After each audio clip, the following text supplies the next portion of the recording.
evening with your CIGTV News update. I'm Jamie Hicks in for Donna Bush. Making headlines today, the Elections Office reminded candidates of an important step they must take to ensure eligibility in May. The deadline for persons seeking to contest the May general elections to publish their declaration of interest in the Cayman Islands Gazette is April 24th, 2017. Currently, only 3 issues of the Extraordinary Gazette remain open for publication prior to that date. And those dates are Friday, April 14th, Wednesday, April 19th, and Friday, April 21st. The Extraordinary Gazette deadline is noon on the day before publication. Content may be submitted by visiting the Gazette office and the Government Information Services on the 2nd floor of the Government Administration Building on Elgin Avenue in Grand Cayman. Persons with questions should call 244-1752 or email CaymanGazettes.gov.ky. Now, there is a minimum cost of $600 plus $150 for every page over 4 pages. Election officials note that failure by candidates to publish their interest in the Gazette prior to the deadline is a disqualifying criteria. This is pursuant to Section 62(1)(g) of the Cayman Islands Constitution, Order 2009. And in other news, yesterday the Health Services Authority held a workshop on a difficult topic to mark World Health Day. The workshop, entitled Depression, Let's Talk, was a 2-hour session that took place in the Hibiscus Conference of the Cayman Islands Hospital. 3 Health Services Authority staff members and a local practitioner covered subjects that encompassed the role of neurobiology in depression, as well as how the illness affects children and adolescents, new mothers, and healthcare workers. In her presentation, HSA child psychologist Dr. Tony Ann Heron spent some time on an issue that has become associated with depression in children and adolescents today.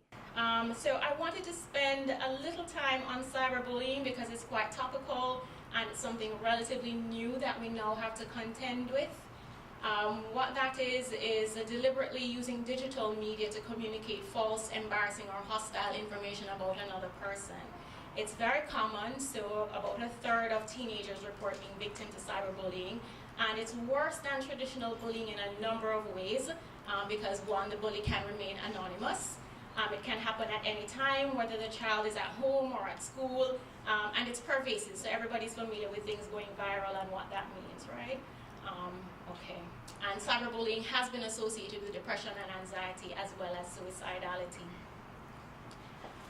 Because of this, it's led the American Academy of Child and Adolescent Psychiatry and the American Academy of Pediatrics to make certain recommendations about social media use in children.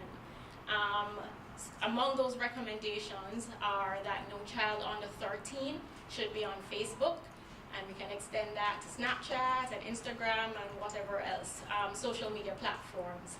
It's also very important to enable privacy features on mobile devices.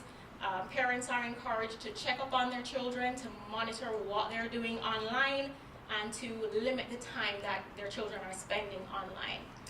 It's also important to have frank discussions with the child in an age-appropriate manner about the responsible use of social media before giving the child a cell phone. Persons who attended the session were eligible for continuing medical education certificates. And in our final story, the Public Service Pensions Board invites civil service pensioners to a special celebration tomorrow to mark its 25th anniversary. Managing Director Jewel Evans-Lindsay and her team have organized the event on the grounds of Pedro St. James. The event will feature a host of booths, food stands, entertainment, prizes, and giveaways. PSPB staff will be on hand to provide information, and seniors will also receive free health screenings courtesy of Health Services Authority. Various outreach programs are to include Meals on Wheels and other community services. Pensioners are also expected to enjoy local dishes such as Cayman-style beef and cassava dumplings, fish and fritters, and conch soup.